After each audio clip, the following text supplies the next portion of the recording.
Okay, let's kick it off. So my talk today is called Playing in the Mud. So I'm a developer in Airform.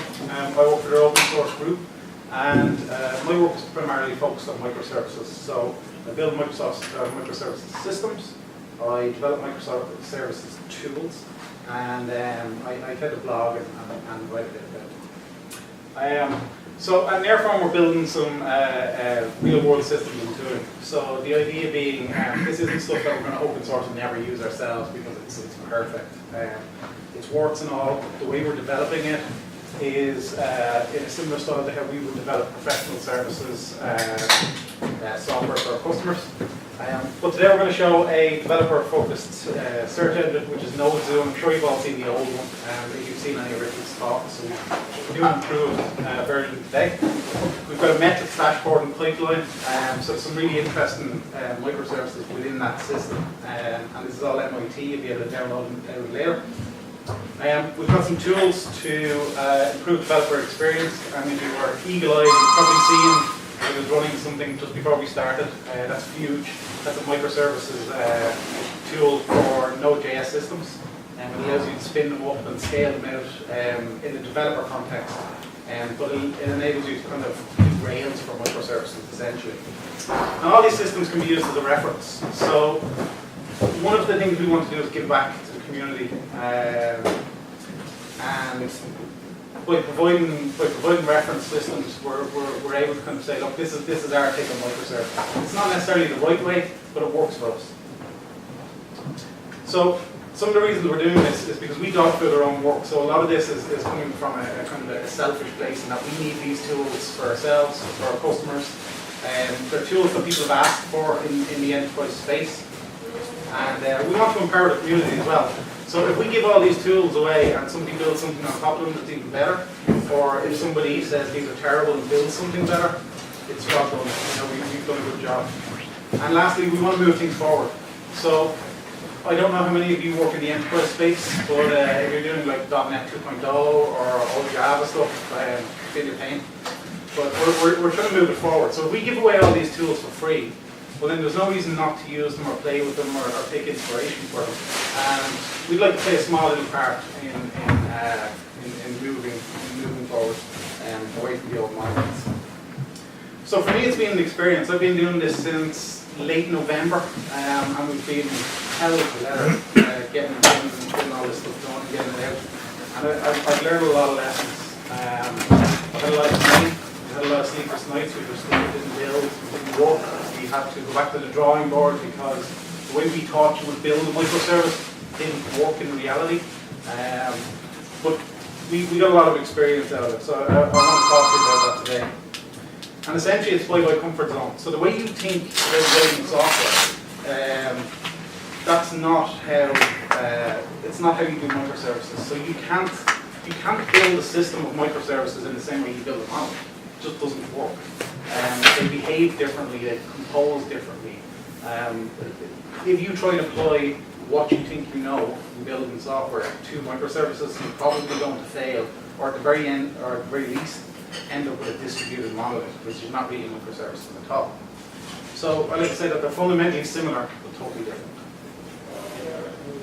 So in terms of my kind of inspirations or the things I've learned, I've got 3 pillars, which are 3 quotes that I've either heard or have been said to me over the last couple of months.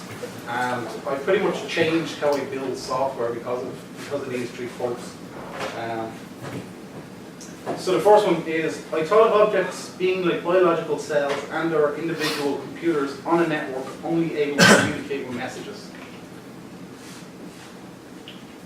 And this is from Alan Kay. Alan Kay is considered the father of object-oriented programming.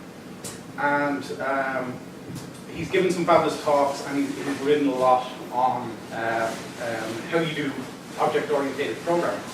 Only we call it microservices because what he's described as object-oriented programming and what we do as object-oriented programming are 2 completely different things.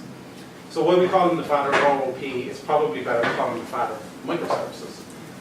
So I build microservices in Seneca, in Node.js. And I do that because it allows me to do message patterns, and it allows me to have a message-based system. And this means that I don't need to decide up front how two sets of microservices will talk to each other. I simply declare the patterns, and it allows me to figure out later if it's going to be HTTP, or if it's going to be TCP, or if they're going to connect as request response, or whether it's going to be pub sub. It doesn't really matter. I do the whole thing in messages. And one of the interesting things about this quote that's often overlooked is he does say like biological cells and or individual computers.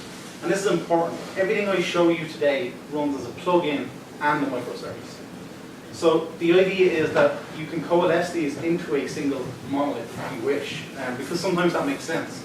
Sometimes your system might be small enough that breaking it out into microservices system just doesn't make sense yet, but it might make sense later. So the way I build microservices is I have business logic based plugins, and then after that I wrap them in essentially a little shell that can either be used by HTTP, TCP, UDP, Pigeon, it doesn't matter. The second quote, and probably my most favourite, is a diamond is very pretty, but it's hard to add to a diamond. A ball of mud is not so pretty, but you can always add more mud to a ball of mud. And we have this sickness in software development where everything has to be right, and it has to be perfect, and it has to be architected. And it's the wrong way of doing software, because we start to drop features and we start to drop ease of use in favour of kind of staying with the way it should be done, or the way it should be architected. And really, when you start to think of software as little balls of mud instead of being really pristine diamonds that need to be maintained, you get to do funner things. So, for instance, if you want to stick a little HTTP server on what's usually a TCP-based microservice, go for it. Your microservice should probably be able to just spit out logs to the console and flood the console, because that's probably what your developer wants. It's not really a nice thing to do, and it's not architected, and it's not through a logging system, but it gives people real value when they can see your logs. So, in general, when you start looking through the system, I'm going to show you, and it's all MIT, as I said, it's all available to see. But when you look at the system, you'll start to realise that there's a lot of kind of weird edge cases that we've added in to make the whole thing just play a bit better. Some of them run as single microservices. Some of them will auto-connect to other microservices if they know they exist, even though that's probably not the right thing to do architecturally. Some of them will retry 5 times before they stop, because that fixes 90% of issues over the network. But it's probably not the right thing to do as well. And it turns out that when we didn't do the right thing, we got much easier, much more flexible services. And as I said, we've been running these things in production, and we have custom versions of them that go out to customers that are a little bit further along. And they all work lovely because they're easier to manage. So the last quote is from Richard, and it's a pity he's not here. So Richard Rogers is our CTO. This is from his new book, which we've all had a sneak peek at. And it's something that Richard believes at heart. This is something he's tried to really kind of put through the whole company. And software development is an art. It's not predictable enough to be engineering. It's not rigorous enough to be science. And I really love that quote, because that quote pretty much says it's from our industry. We have people who are software engineers, software scientists, data scientists, and all these names so they can put rules around how you build software. And all they are is constraints. I mean, the reality is we're software artists. That's what we are. How many of you will look at an architecture and decide, I don't want to do it that way, I've got my own way to do it. I know how to do it. I've done this a million times. Why constrain yourself to a set of rules somebody wrote about a system that they're not building? You're building the system. You have your requirements of your customer. You're probably in the best position to deal with trade-offs. You're in the best position to decide what needs to be done. So why are you conforming to a set of rules just because it's in a book somewhere or a set of patterns? You will find when you stop writing software based on architecture and rules, and I'm not saying throw the baby out of the bathwater. I mean, keep your code clean, keep it simple, keep it easy. They're all basic rules. They don't change what I'm saying. What I'm saying is don't over-apply architecture. Don't have a situation where you have a load of microservices that spin up with one type of transport, and then don't ever work with another, because that's the way we architect it. Once you start getting into once you start getting into kind of the nuts and bolts of this, you see that a lot of the architecture stuff is just wrong, and it doesn't actually make sense. If you keep questioning further and further down what it is the architecture's for, you start finding out it's purposeless. It's just control because we crave control as developers, and architecture allows us to fake control. So I've got a couple of tips that I've learned in my time in the trenches. And the first tip is they stand alone.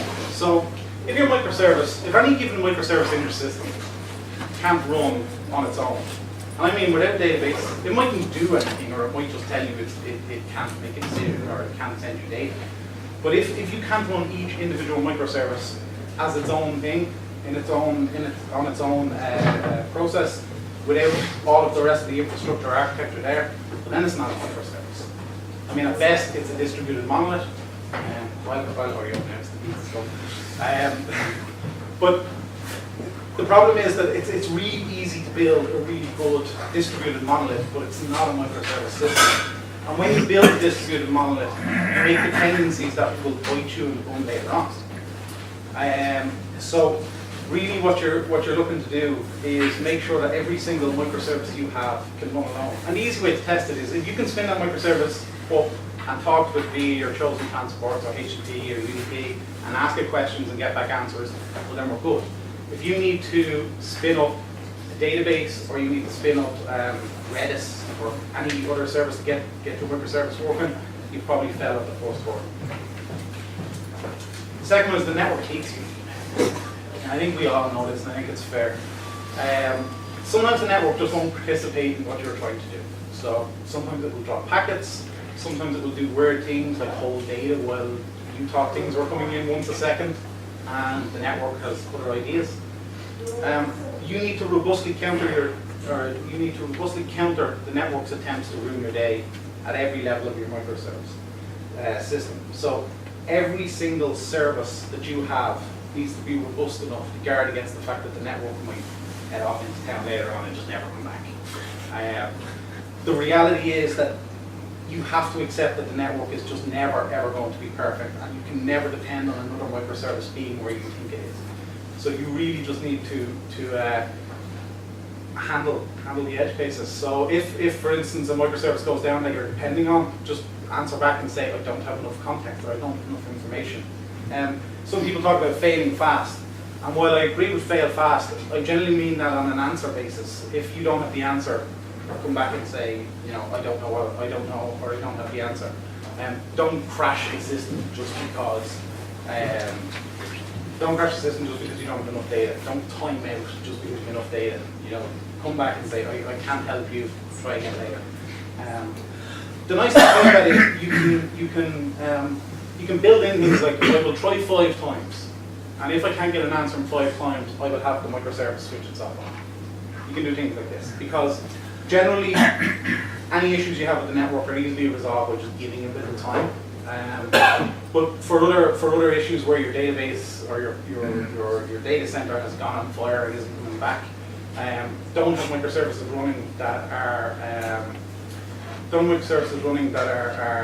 not doing anything. They're just chewing up bandwidth then. So you can bring them down, but don't let them time out and just not be there and don't handle it. And handle it at every stage of your system, which means once per microservice. The third one is track vitals. One thing I learned a really valuable lesson is that when you get to about 10 microservices, logs stop working. I don't know how good people's grep is, but trying to grep 9, 10, 15 services to try and find transaction IDs so you can figure out which message went where and how long they lasted, it's an absolute nightmare. It doesn't work. You would spend 2 or 3 hours searching through these logs. I don't know if you've tried to open like text logs on any sort of regular text editor, it'll crash the editor after a while because I'm storing logs like once per second. That guy is nodding at me, you understand. So instead, identify your pulse points, and I know Richard did a talk on this about kind of just managing the pulse points of your service.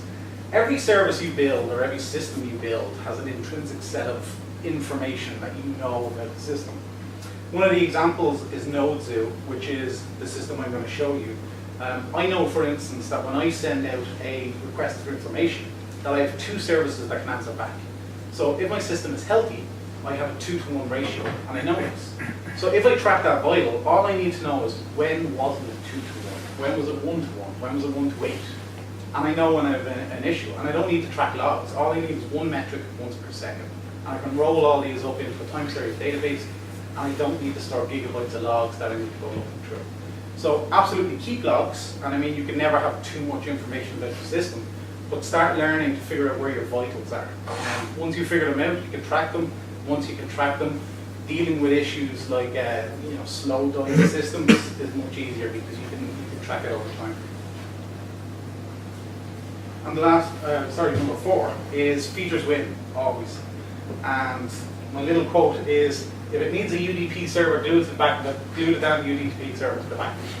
And what I'm saying is, if you have a microservice and it communicates by TCP, and someone asks you, can I have HTTP? Because I can easily integrate with HTTP. My old TIBCO system only does HTTP. Is there any way we can integrate? If you come back and say no, you're not really doing microservices. The whole idea of really good microservices is that they should be functional. And one of the things that would get in the way of you is architecture. You'll say, oh no, my microservices only communicate over flat file distribution. That's how I've designed the system. It's nice, it's easy, it's flexible. Just add the features. I mean, most features, people won't add them just because they don't fit, but that isn't to say that they're easy to add. I mean, you use the UDP server in most languages in 10 lines of code. So if someone is asking you for an integration or if they're asking you for an extra option and it makes their life really, really easy, default giving them the option. You'll find that the 5 or 10 lines of code that it adds for maintenance will make it much easier. And this is a hard rule to go by because when you tell people this, it goes against the grain of 20 years of advice they've been given. But when we start adding in little features into our microservices to make them simpler for people to use and simpler to integrate, everything got much easier. And at the end of the day, if it works, I'll keep doing it. I might be back next month telling you to absolutely never add features, so we'll see how it goes. And the last one is give it a week. So at Nearform, we demo everything every week. We demo our customer projects, we demo our internal projects, we demo our open source projects. Everything gets demoed every week. And the reason for that is you can't lie on a demo. If you spin up a demo and it doesn't work, there's no amount of lying you can get out of it to say, oh, well, it was this and it was that and it was that. The demo never lies. So the demo is what your system looks like now. It doesn't matter if it worked all day, it doesn't matter if it worked yesterday, it doesn't matter if it worked on Sarah's laptop 2 weeks ago. If it doesn't work at the demo, you don't have a demo system.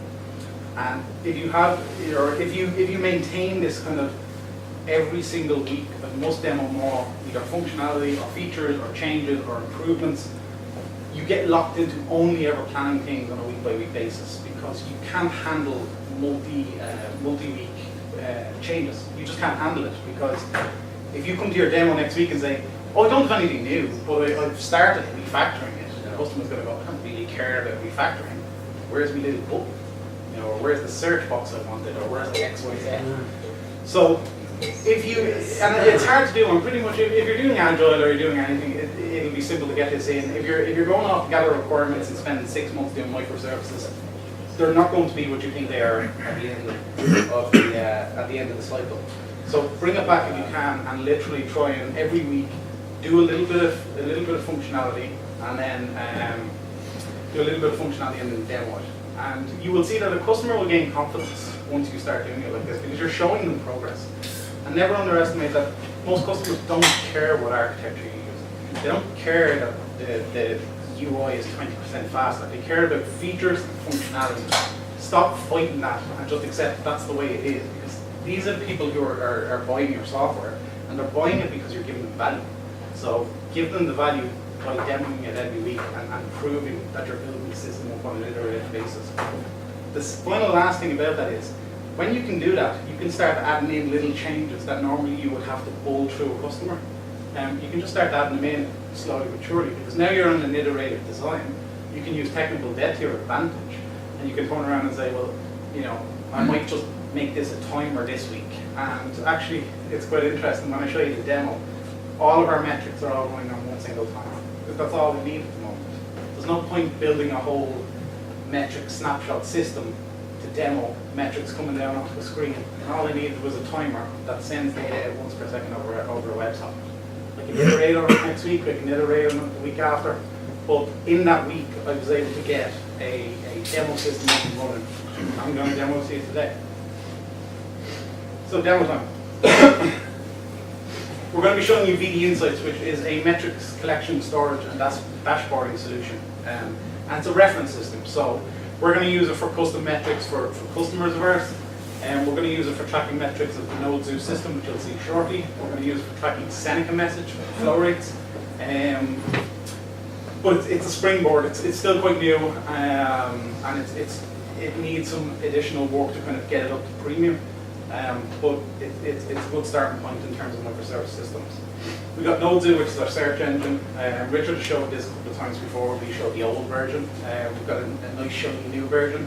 And it's got some things in it like network consistency in terms of loading, so that we can just demo what to do when you're in the situation where you've got slow moving microservices versus like a screen where people want the information live. We've got Fuge, which is Rails for microservices. I absolutely hate that term, but that's the term that the creator wants to call it, so let's leave with it. It is a very, very good tool though, especially if you're doing node services. And we've also got InfluxDB, Seneca Mesh, which means I don't need any ports, so all of my system just works on messages. And the ports are, I don't know if anybody heard of Ring Pop by Uber. So that's based on a similar protocol. The one we're using is Swin, and I believe they're all similar enough. I don't understand the magic behind it, I just know it works. And we've got Elasticsearch in there as well if we hate it. So let's have a look at the demo. Yeah.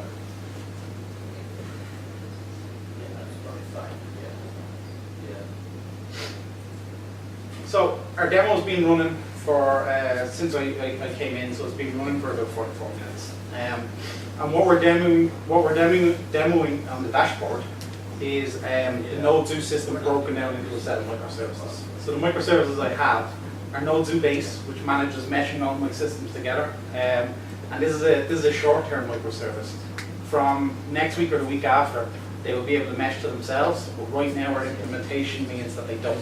So I need a tiny microservice that's about 6 lines long that sits there and acts as a point of contact for all the microservices. I have Node Zoo metrics, which is what's actually showing the data on screen.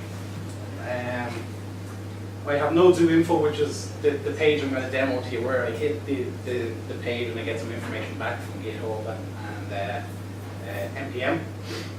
I have Node Zoo GitHub and NPM, which give me the actual data from each service, and I have Node Zoo Web, which is the front end. And the data we're tracking right now is the process uptime, system uptime, heap usage and RSS, because it turns out when you do some logarithmic tests on that, and you can know your system is terminal and dying. And we've also got the event loop as well, so that's the Node.js event loop. And we've set it for a limit of 30 seconds, so we're just keeping an eye to make sure that the system is kind of ticking over and we don't have big blocks on the system. So if we had a really bad connection to a database, you would see your event kind of starting to go up while it's waiting and things like that. So it's a nice metric to track. We can go into each system and we get some more information about it. So we've been asking developers what do they want to see when they were looking at node processes. And they were saying the PID, title, what architecture and platform I'm running on, which makes much more sense when you're working things like AWAS and things like that, and not so much when you're running everything on a Mac. The version of Node in V8, and then we've got libUV and OpenSSL for security issues. So you can go and see what a particular process is working on, and if you need to use, or if you need to update OpenSSL, you can see what you want. We got our heap usage, and everything we're seeing is 120 seconds in time. So what happens is the data comes in, it goes to InfluxDB, I pull 120 seconds out, and then I drop it once the 120 seconds are over.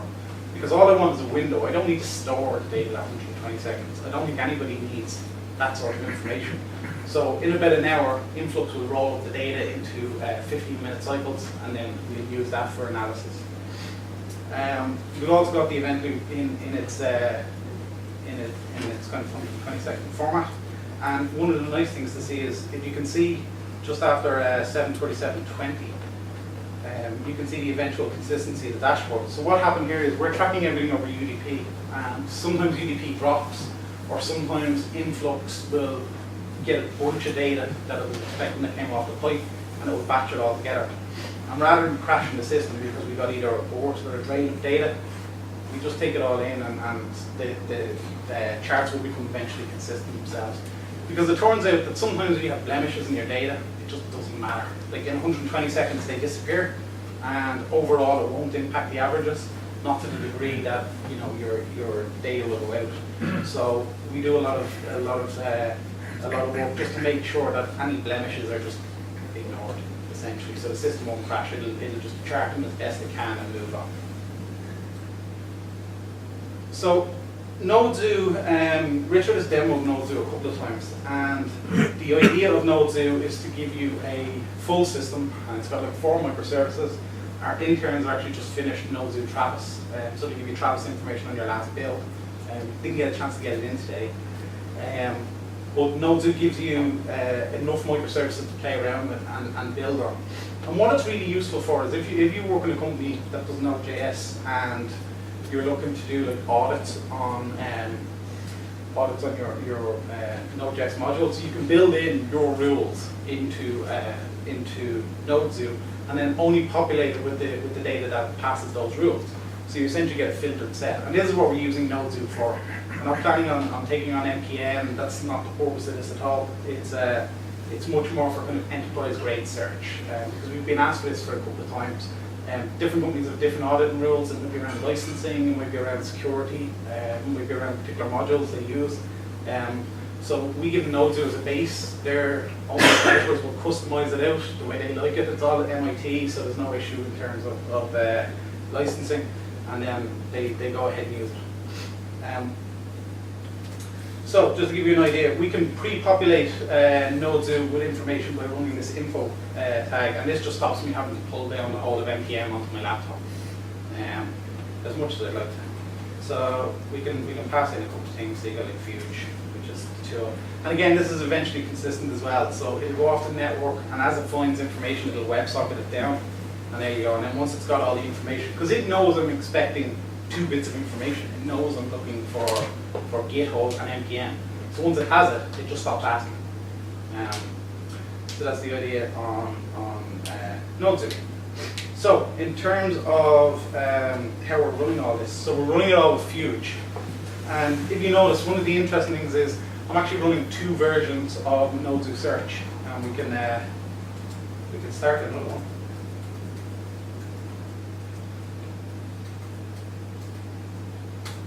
Started over 2 even. You see we've now got 4 versions running. This is what Fuge has given me. Fuge essentially works with Docker Compose files, and anything it finds in a Docker Compose file that doesn't have a Docker image for it, it assumes it's a process. And if it's a process, it just runs it locally. So essentially everything there, bar Influx and Elasticsearch, is just running as a process. It's just that the tool is fakey containerizing. And then once it's done, we can container, like once we're finished and we've developed to a point where we want to start deploying, we can Dockerize everything there. One of the nice things about the system, it's got a couple of little things, so it'll hold all your logs. So if I open up, I can actually show you some of the logs.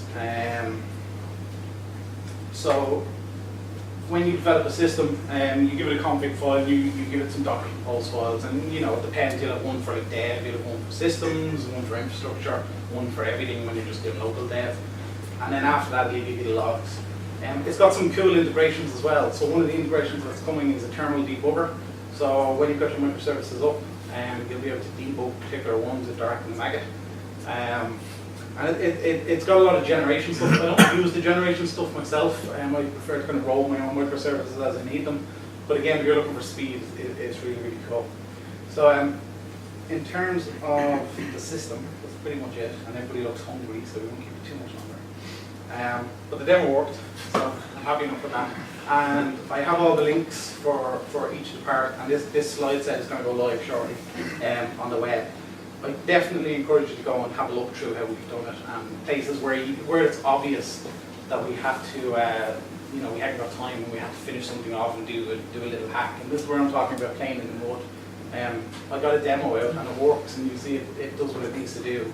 Might be one or two little bits where you go, I've done it that way.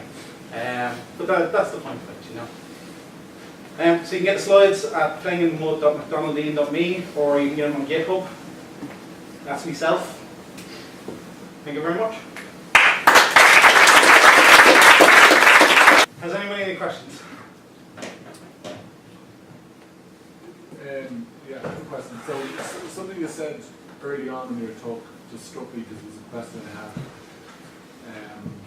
about how you figure out what went wrong when things go wrong. So you kind of addressed that by saying, well, logging doesn't work so well in this situation, so different approach to it. I'm just interested. So this is for the demo. Words. Sorry? Is this for when you do your demo? If you come to a point where something didn't work? Yeah, this is more. We're building something. We're going to use microservices, and if you just have thoughts on what's good things to think about for when things will screw up. You know, so how you go through the entrails. That's a good question. Yeah. We've got a couple of different things. So we have a terminal debugger we're trialing now.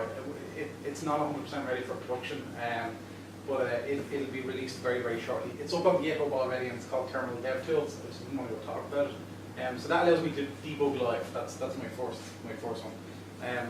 We also use a tool called Autopsy. So when things go wrong and the system dies in a ball of flames, we do an autopsy, and we get our answers.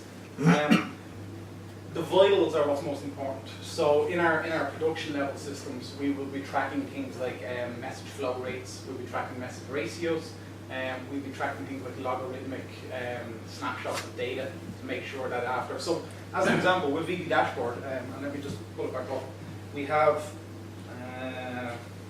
these little kind of gems at the top. Now, they're not wired in at the moment because the module we built was for a customer and we can't show it, but we're going to build our own. But essentially what it does is it listens to all the metrics, or particular metrics that I tell it to listen to, and it will analyze them every 10 minutes. And based on that analysis, and we get like Richard will do like our calculations for us because he knows the system and he knows a bit of maths. I mean, I can add and subtract and that's about it. But he can figure out that if a process is terminal versus if a process is just shaky.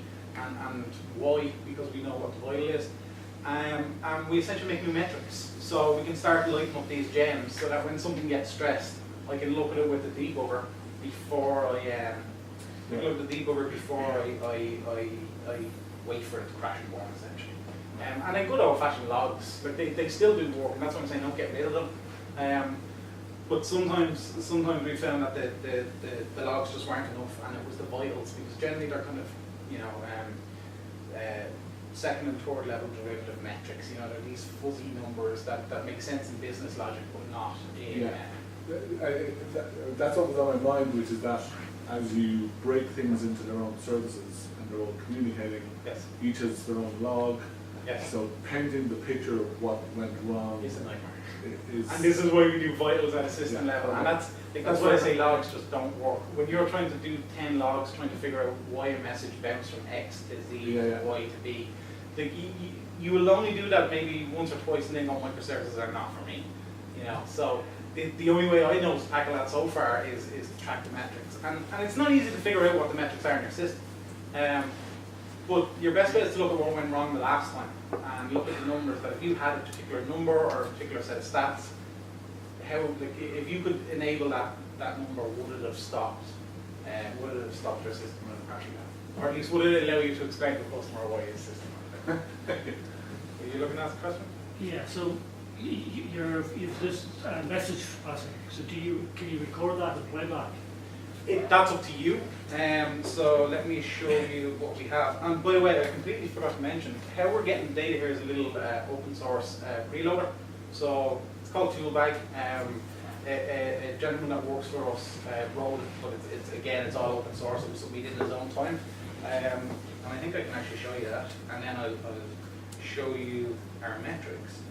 So Toolbag is really, really cool.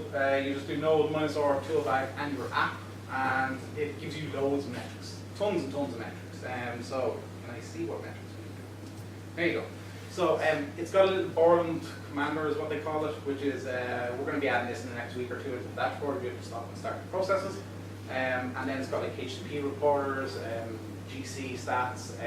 Once I find a nice flame graph, it's got all the handles as well. It's tracking all that once per second. It's pretty cool.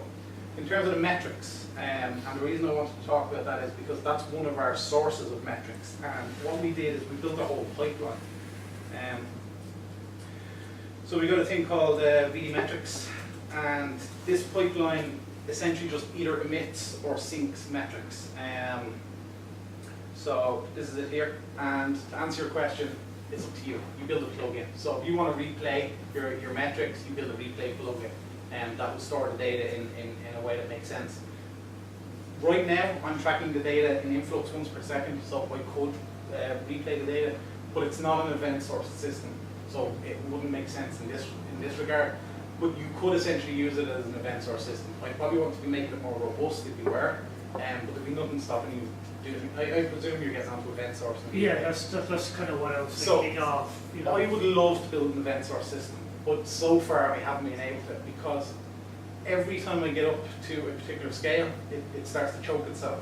And the problem is that everything depends on the event stream, and I haven't come up with a good way of distributing that event stream. So I've got to look at some cool stuff. There's a library that I want to recommend called Hyperlog, and it allows you to distribute a stream over the network essentially. So it'll replicate itself. It just needs to know the initial port, and then it'll start replicating. So that's the closest I've got, and I've done some playing around with that. But right now, event sourcing is somewhere where I would like to go with microservices, but so far I haven't been able to crack that. Any other questions? Awesome. Let's have pizza. Very quick, last question actually. Can you tell us a little bit about the side project you're working on with Metalman Brewing? Yes. You mentioned it to me earlier, but I didn't get a proper chance to fill it in. So it's IoT and dashboards. You bowl boy this. Okay. So you know Mel Smith. Fire hazard here.